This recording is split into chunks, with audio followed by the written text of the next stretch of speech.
How to remove suggested people on Messenger. Hi everyone, welcome to the channel. This is Rose and I'm here to guide you on how to remove suggested people on Messenger.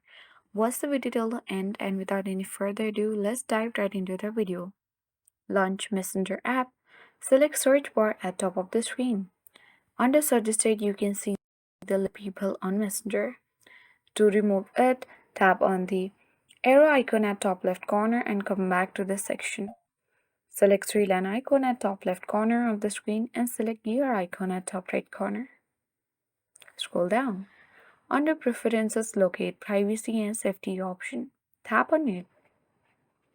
Tap Hidden Contacts. This will hide people from your suggested contacts.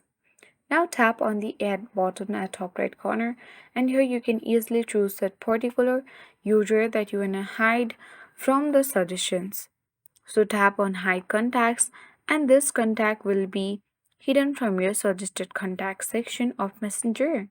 So that is it. I hope this video worked for you. If you are new to our channel, hit the like button and subscribe. Thank you for watching and see you in the next video.